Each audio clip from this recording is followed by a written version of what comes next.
We must remember history brings us forward. If we don't understand and acknowledge our history, we're bound to repeat it. So we will acknowledge and will seek to understand from the workers who helped shape our towns.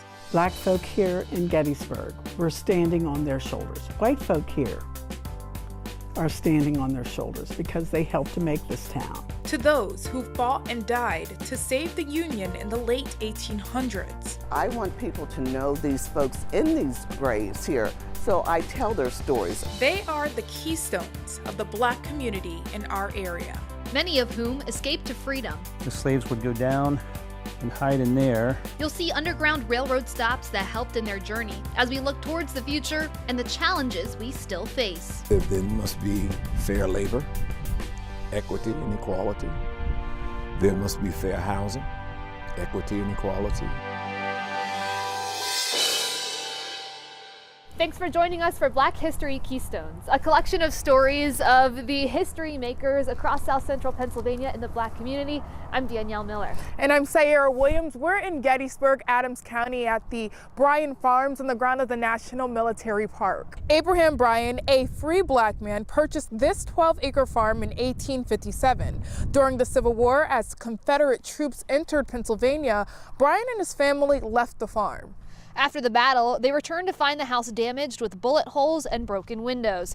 His crops and orchard were destroyed and the fields used as graveyards for soldiers.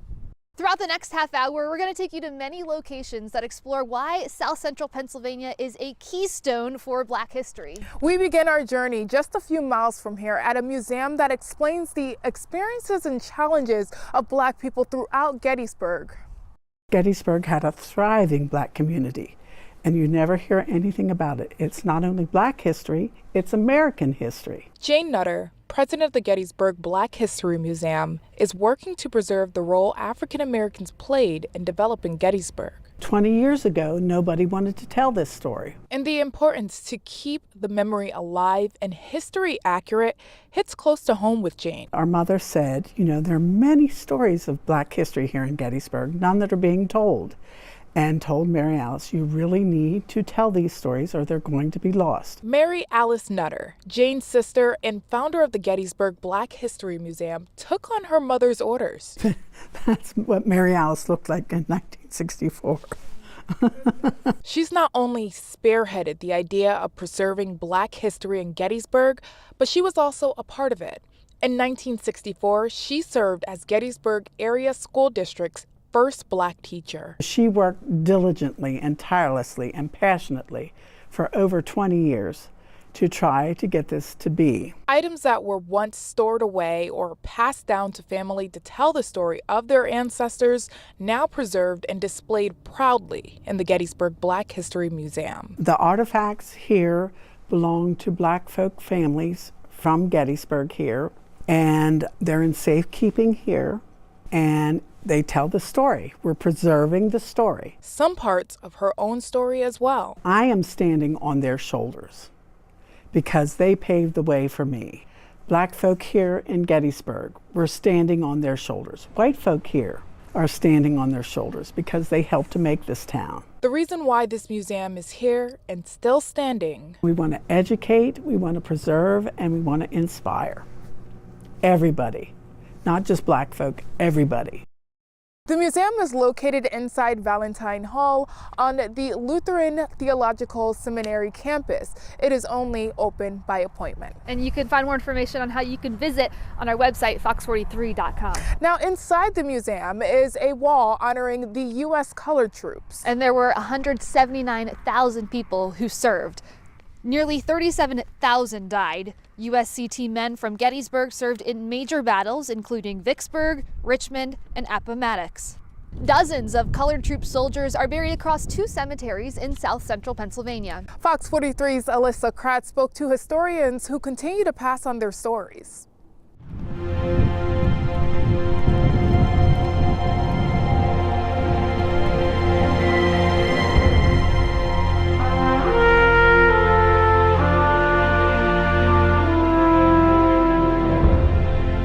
As I said, I have a problem with walking over the graves.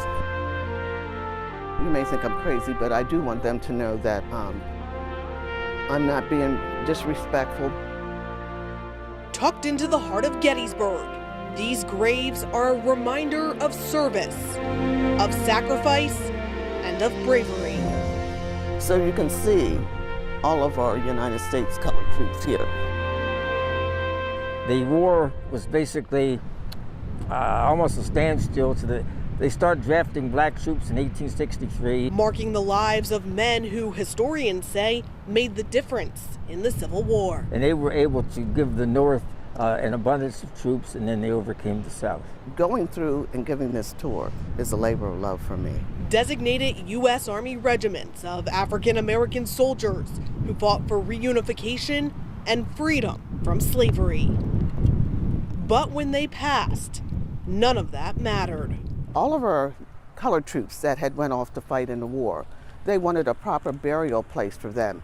And at that time, blacks could not be buried in a white cemetery. This burial ground, now known as Lincoln Cemetery, was purchased by black leaders, becoming the final resting spot for 30 men. We're all created equal, but for you to go off and fight for your country and you're still denied burial, I want people to know these folks in these graves here, so I tell their stories.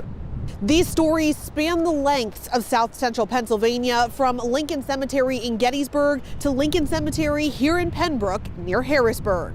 It's right here in our backyard. A lot of people don't know this cemetery exists. 100 more U.S. colored troops resting off the beaten path, where Civil War roots run just as deep. This is about 44 acres, I understand. Well, you know, Harrisburg is very close to Gettysburg. And one of the stories that's not known as the troops approached Harrisburg actually was Lee's target. These two grave sites help to tell those lesser known stories, which are prominent parts of central Pennsylvania's Black history. This is the last and the only concrete evidence that we have that there was actually a black community.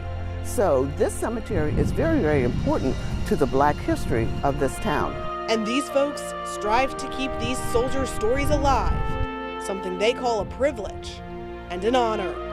I love the black community, and I love sharing and telling the stories of the black community as it was handed down to us from generations ago.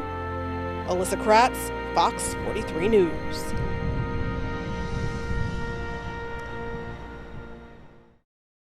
It's very small and confined, and if you really try to put your mind in the place of somebody who's hiding down there, it can be really intimidating.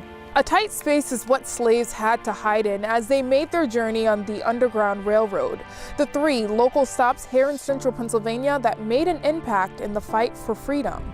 And we're profiling prominent Pennsylvanians who made big differences in the South Central PA Black community, the life of Thaddeus Stevens, and the impact he made here a little later.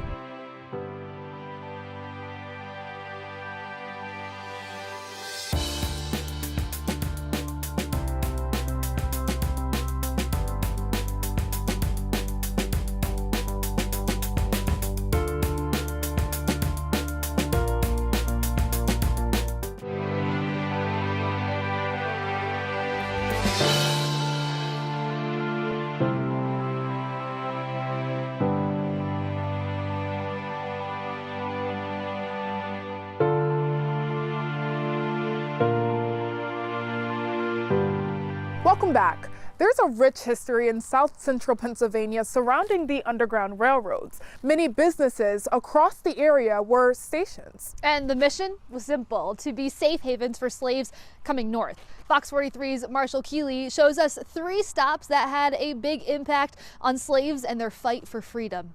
This home near Carlisle, Cumberland County, has seen history unfold outside and inside its brick walls. Now home to Pheasant Field Bed and Breakfast, the former owners enslaved people until the mid-1830s, when a new family bought the land and freed them. A summer kitchen in the 1800s, this room would offer safety to an unknown number of people hoping to escape bondage. And this cottage has a space in the floorboards that the slaves would come in and spend probably the daylight hours, because they moved primarily at night.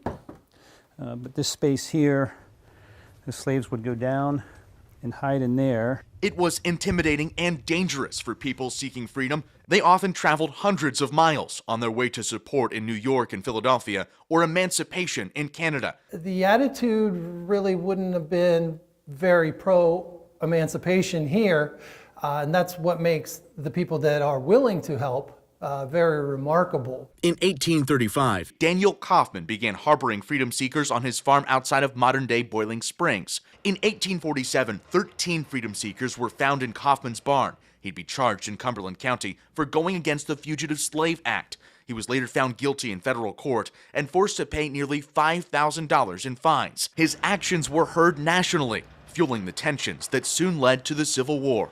Long before the bloodiest battle, the town, which would become synonymous with that conflict, helped people to freedom. In 1776, Reverend Alexander Dobbin built one of the first homes in the Marsh Creek settlement, modern-day Gettysburg. While historical accounts maintain Reverend Dobbin was an abolitionist, it's his son Matthew who acted. While building on a second story around 1809, Matthew left a 3-foot crawl space between the floors. They would then be here during the day, hiding from bounty hunters, and then at night he would take them out and give them directions to the next station. While the scourge of slavery won't be ignored or forgotten, many freedom seekers found hope in South Central Pennsylvania. Marshall Keeley, Fox 43 News. Our prominent profiles are up next. We'll introduce you to Ephraim Slaughter, who lived in the Harrisburg area, and tell you how he went from being born into slavery to becoming a business owner. And later, We haven't healed yet from the Civil War because we have hatred, bigotry, racism, discrimination. The leader of the NAACP in South Central PA explains his message for how we can heal and achieve true equality.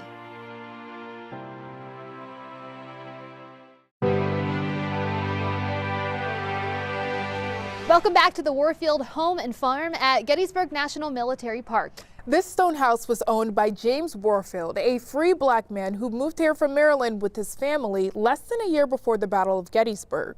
They left the house in June of 1863 as the Confederate Army approached, fearing they'd be forced into slavery. After the battle, the Warfields returned to a destroyed home and land. The National Park Service restored the house over the past several years to what it would have looked like in the 1860s. A man described as being fiercely against slavery also practiced law right here in Gettysburg. Fox 43's Tyler Hatfield introduces us to Thaddeus Stevens and his work for black rights both before and after the Civil War. If you wanted to get something done in the country, you had to go through Thaddeus Stevens. Historians call him militant, controversial, and legendary in 19th century politics. A loud and rough-around-the-edges boy from New England who grew up to be an idealistic statesman in central Pennsylvania. I think it's this passion for equality that, that just makes him incapable of holding back. Called a radical by his contemporaries, Thaddeus Stevens was an early fighter for complete equal rights to black Americans, well before the first shots of the Civil War. Stevens, man, right from the get-go, wants the most forceful measures being used against the Confederacy. Stevens was a leading architect of the great civil rights amendments. These include the abolishment of slavery, equal treatment under the law, and finally, the black vote. He also wanted a complete reconstruction of the South, a plan historians call radical. The key to black political power was giving them economic power, economic independence, which is what his ideas in terms of redistributing land in the South were all about. His belief in equal rights followed him to his grave in Lancaster's Shriner-Concord Cemetery. Etched in stone, he wanted to die for what he believed in, equality of man before his creator. Tyler Hatfield, Fox 43 News. Slave to soldier to businessman. That's the story of Ephraim Slaughter. Ephraim Slaughter was born into slavery in North Carolina. Fox 43's Ryan Yee explains Slaughter's Civil War journey and how he made an impact in the Harrisburg area. Ephraim Slaughter, the last surviving veteran in Dauphin County, was more than just a war hero. He's also a man that is deeply rooted within the Harrisburg community. Slaughter was born into slavery in 1846 in North Carolina to the H.D. Slaughter family. He escaped at the age of 17 during the Civil War, and in 1864 joined the 37th United States Colored Troops in a fight for freedom and equality.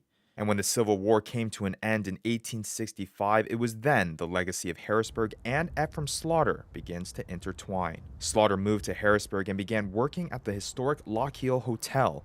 And through hard work and determination, Slaughter eventually became a landowner and co-founded the AME Zion Church on 6th Street, in which he would be an active member, along with being part of the David Stevens Legion Post 520. Slaughter passed away at the age of 97 in 1943 and was buried with full military honors at Lincoln Cemetery in Pembroke, Dauphin County. And despite more than 75 years after his passing, his name lives on to this day.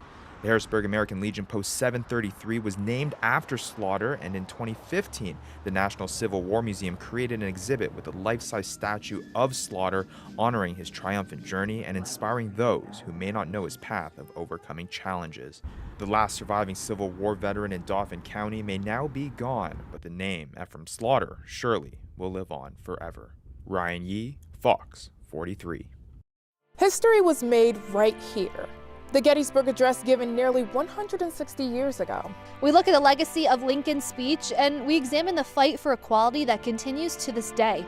Our local NAACP president joins us to discuss how we can keep moving forward as a society.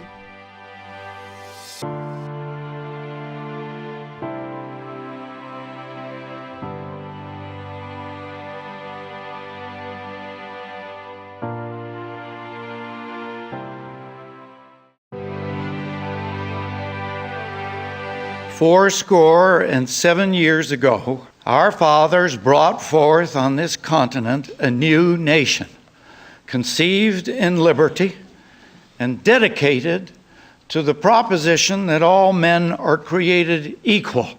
It will be 160 years this fall since President Abraham Lincoln spoke those words here in Gettysburg. They are words that still ring true as our society struggles to live up to them today. We have seen over the past few years how the ideals of our forefathers still are not met. And the spotlight was shown when the murder of George Floyd happened in 2020 that systematic racism is still in place today. Since then, we've seen people take to the streets in Black Lives Matter shirts, fighting for that right that everyone is created equal. For some perspective, we spoke with Reverend Dr. Frank Allen of the NAACP to tell us where our future stands. This place has such significance to it, from the address to the lessons that were learned. What can we look at today as far as the lessons that are being learned today? It is and will always be historically the most powerful 3 minutes in our history, coming from President Abraham Lincoln, to restore the unity of the states, and in the face of opposition of slave owners and the enslaved. We must always remember, take heed to the reason and the cause that blood was shed on this sacred ground.